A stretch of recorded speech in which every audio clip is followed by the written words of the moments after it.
Le féminisme et les médias sociaux ne sont pas responsables de ce que font les femmes aujourd'hui. J'essaie de traduire mes vidéos de l'anglais vers 14 autres langues. Je déteste lire des sous-titres ou des légendes, et je sais que beaucoup d'autres ressentent la même chose. Malheureusement, tous les logiciels de traduction ne sont précis qu'à 80%, donc désolé pour les erreurs.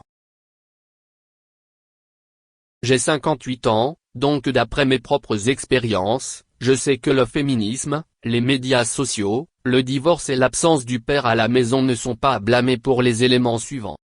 Les femmes ayant beaucoup de partenaires sexuels, les femmes exigeant que les hommes gagnent beaucoup d'argent ou gagnent beaucoup d'argent, les enfants d'un ménage où le père n'est pas à la maison courent un risque plus élevé en tant qu'adultes d'aller en prison, le taux de divorce, la culture du branchement, les hommes demandent aux femmes ce qu'elles ont à offrir ou ce qu'elles apportent à la table, pourquoi les femmes ne peuvent pas trouver un homme bon et pourquoi les hommes ne peuvent pas trouver une femme bonne. Je vais le prouver en fournissant des exemples tirés de mes propres expériences personnelles et d'autres.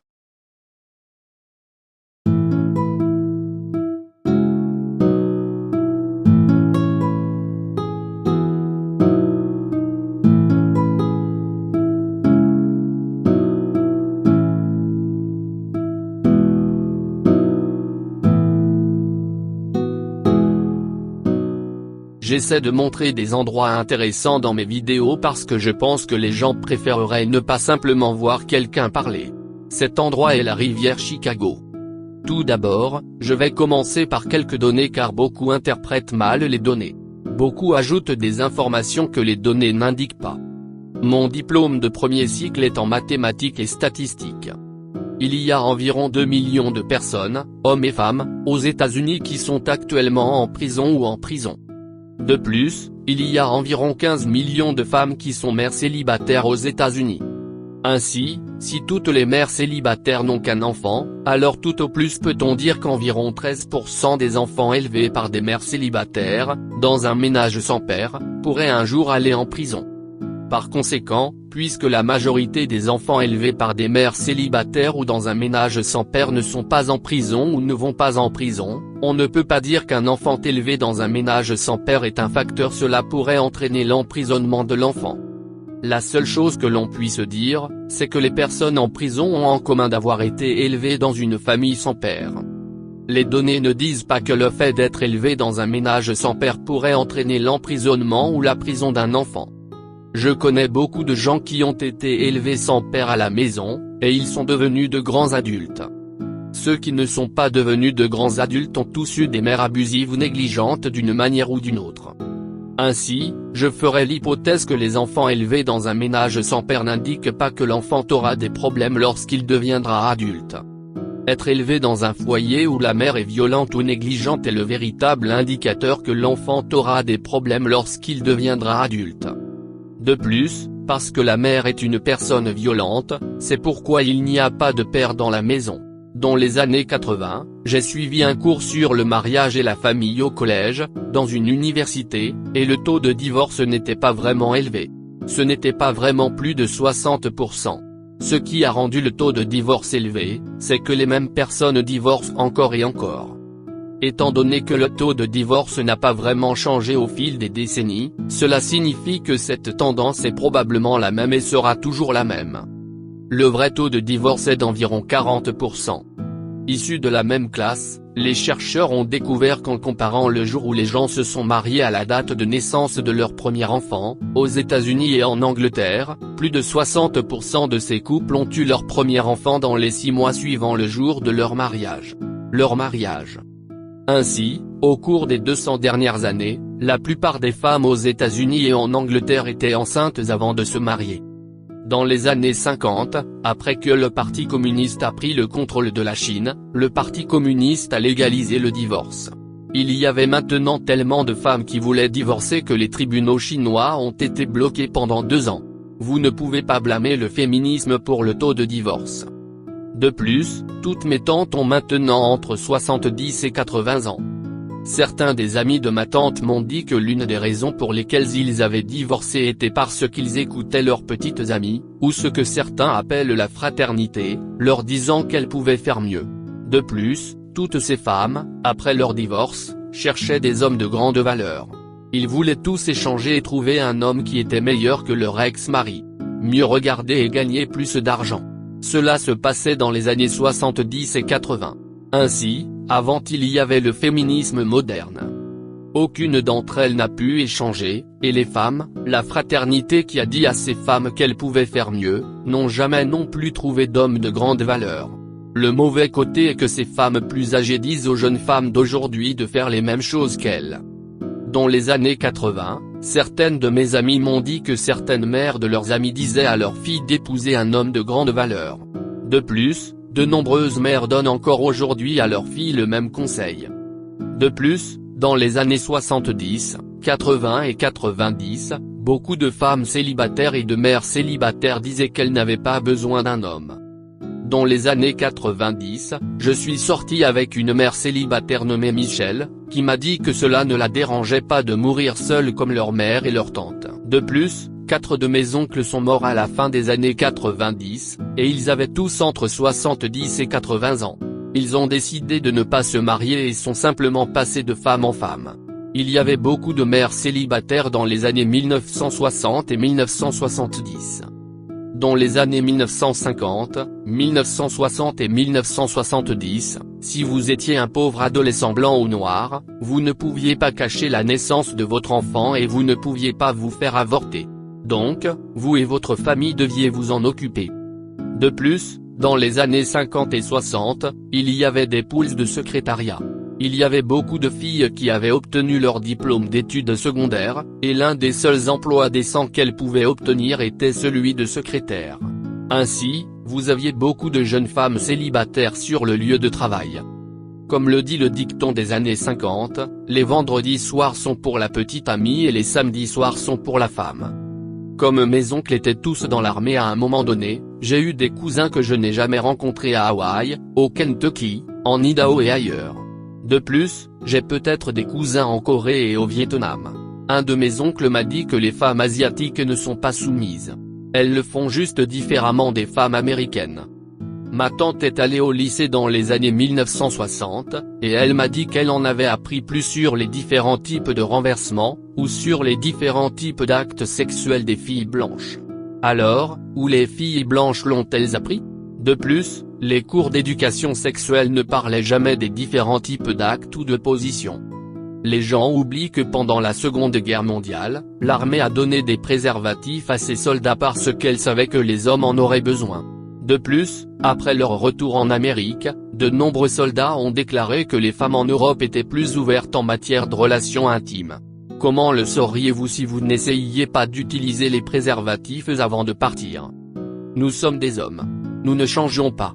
Nous sommes les mêmes partout dans le monde. Nous disons toujours des trucs pour entrer dans le pantalon d'une fille.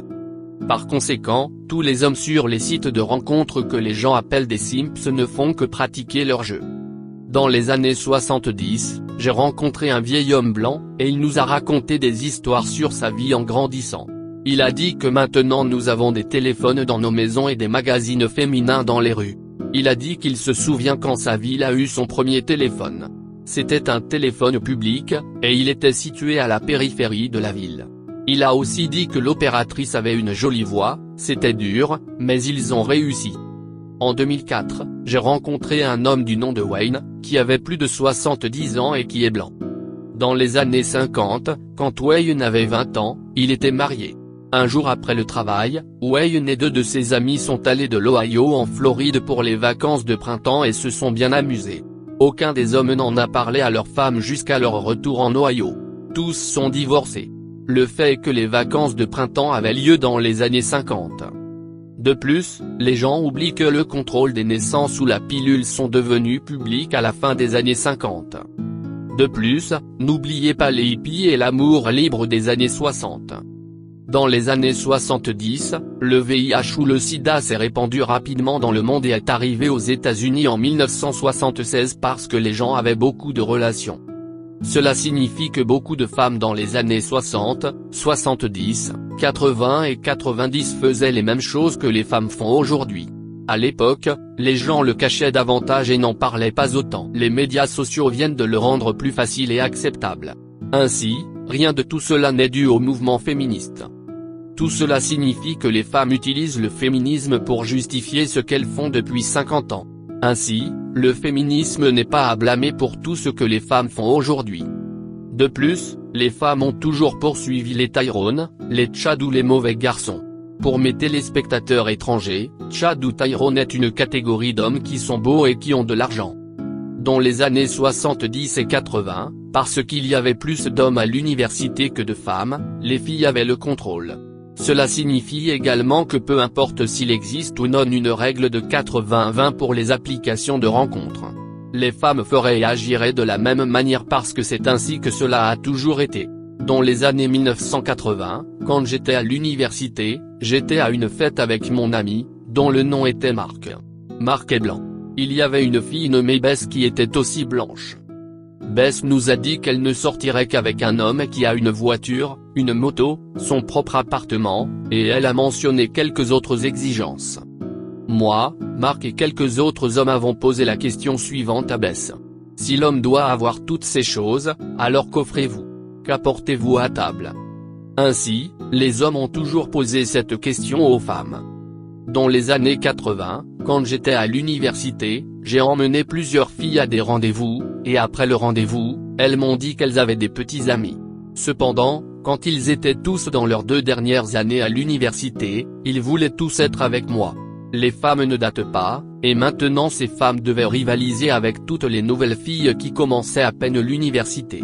Ainsi, ces filles, devenues femmes, n'avaient pas autant d'hommes qui les poursuivaient ou voulaient sortir avec elles. Beaucoup de filles avec qui je suis sorti à l'université m'ont dit qu'elles allaient sortir avec d'autres hommes, mais qu'elles voulaient toujours que je sois l'homme principal. Ce qui m'a surpris, c'est quand ils se sont fâchés quand ils ont découvert que je sortais aussi avec d'autres femmes. Ils ont été brûlés par leurs propres règles. Dans les années 80, quand j'étais étudiant de premier cycle à l'université, j'avais un ami qui s'appelait Marc. Mon ami Marc louait un appartement avec 3 filles. Un jour, j'attendais Marc et j'ai remarqué qu'il y avait 5 personnes dans la chambre du colocataire de Marc qui parlaient. La colocataire de Marc s'appelait Karen. Alors je me joins à la conversation. Karen avait la porte de son placard ouverte. Karen avait la chambre principale, donc ce n'était pas un petit placard. La moitié de son placard contenait des sweatshirts qui couvraient tout le sol, allaient jusqu'à l'étagère du haut, puis jusqu'au plafond. J'ai demandé à Karen pourquoi elle avait tant de pulls molletonnés. Elle a répondu en disant: Tu sais, quand tu dors chez un mec, tu as besoin de quelque chose à porter à la maison le matin. Pendant toutes ces années au collège, dans une université, Karen n'a jamais eu de petit ami pendant plus d'une semaine. Ainsi, la culture du branchement était importante dans les années 80. Après avoir obtenu votre diplôme universitaire, les choses ont changé. Les femmes ne sortent pas ensemble, mais la plupart des hommes ne se soucient pas du type d'éducation ou d'emploi d'une femme. Ainsi, l'homme peut être très instruit, mais nous sortirons et épouserons la secrétaire, la serveuse, la barmaid, la stripteaseuse ou la mère célibataire. Pour cette raison, et parce que les femmes ne datent pas, il y avait maintenant beaucoup plus de femmes que d'hommes. De plus, après quelques années d'absence à l'université, les filles sont frappées par la réalité. Surtout quand papa a cessé de payer toutes les factures. Après avoir obtenu mon diplôme universitaire, quelques-unes des filles avec qui je sortais à l'université m'appelaient pour vouloir être en couple. Mon frère a obtenu son diplôme universitaire dans les années 70, et j'ai obtenu mon diplôme universitaire dans les années 80, et tout comme aujourd'hui, les années 70, les années 80 et les années 90 étaient une grande culture de rencontres. Internet le rend simplement plus pratique. À l'époque, toutes les filles qui n'étaient pas choisies par un Tyrone ou un Tchad le vendredi ou le samedi étaient dans un bar le dimanche, toutes seules. C'est à ce moment que le gars moyen pourrait marquer. Pour mes téléspectateurs étrangers, Tchad ou Tyrone est une catégorie d'hommes qui sont beaux et qui ont de l'argent. En 1990, j'avais un ami qui s'appelait Norman, qui est noir, et quand il avait 32 ans, il gagnait bien sa vie. Cela lui a permis de s'habiller mieux que ce qu'il portait à l'université, de conduire une belle voiture et d'acheter une maison. Dans les années 1980 et 1990, il était difficile d'acheter une maison car le taux d'intérêt d'un prêt hypothécaire était de 10%. Les filles qui ne donnaient pas à Norman l'heure de la journée à l'université utilisaient leur propre argent pour venir d'autres États par avion juste pour passer du temps avec lui. En 1984, lorsque mon ami nommé Jimmy avait 28 ans, qui est blanc, a acheté une Porsche, Jimmy m'a dit ce qui suit. Todd, ils ne nous regardent pas, ils regardent la voiture. Quand ils font vraiment la voiture, et vous n'êtes là que pour le trajet. En 1993, j'ai rendu visite à mon frère à Seattle et nous roulions dans une Jaguar, et il m'a dit la même chose. J'ai reçu des centaines d'histoires comme celle-ci d'hommes noirs, blancs, latinos et asiatiques. Ainsi, rien n'a changé. Rien n'est différent aujourd'hui par rapport à ce qu'il était à l'époque. Maintenant, toutes les filles rencontraient un Norman ou un Jimmy un week-end, et couchaient avec lui le week-end suivant.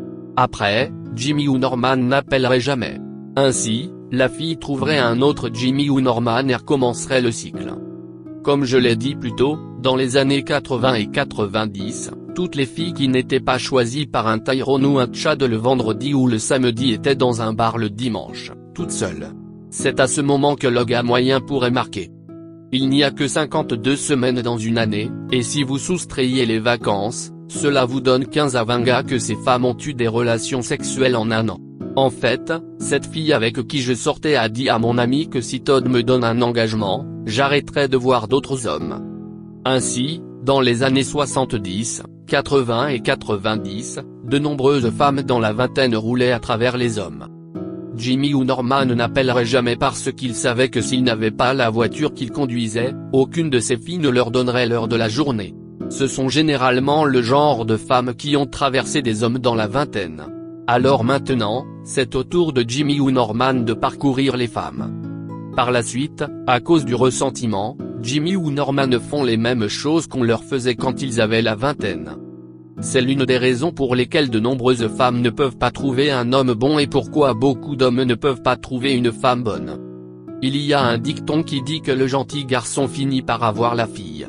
Cependant, ce qu'ils ont oublié de vous dire, c'est que le gentil garçon finira peut-être par avoir la fille, mais nous avons compris ce que nous obtenons et nous ne le voulons pas.